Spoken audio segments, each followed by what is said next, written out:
Europako integrazio prozesuaren analistek eta europarrek horri buruz hartutako jarrera ideologikoen ohiko akatsa, integrazio proiektu hori eta horren defendatzaileak, europazaleak direla pentsatzea da itxuraz logikoa den ustearen arabera.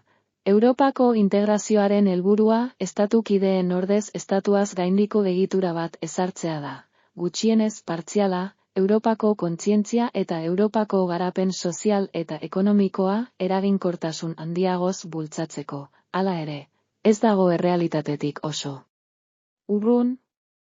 Europar integrazio proiektuak eta Europar batasunak ez dute Europako kontzientzia bultzatu, eta Europako herrialdeen sentimendu komunitario nazionalak lausotu besterik ez dute egin.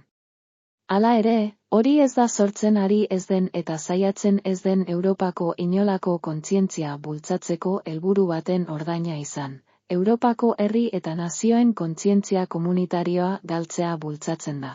Gure herritarrak, gerra hotzaren ondoren mendebaldeko korporazio handiek bultzatutako esparru kontzeptual globalistan zuzenean txertatu ahal izateko. Bilatutako emaitza agerikoa da, aberri sentimendu komunitarioa sistematikoki murriztea.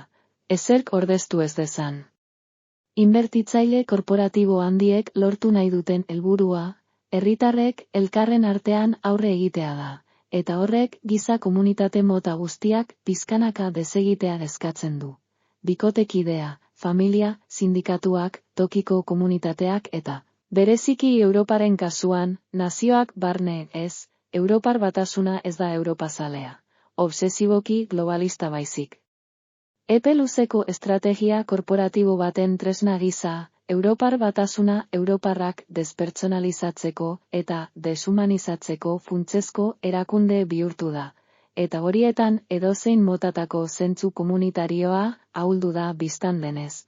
Europar batasuna ez da herritarren erkidego zentzua ahultzeko helburu horietara bideratutako tresna korporatibo bakarra.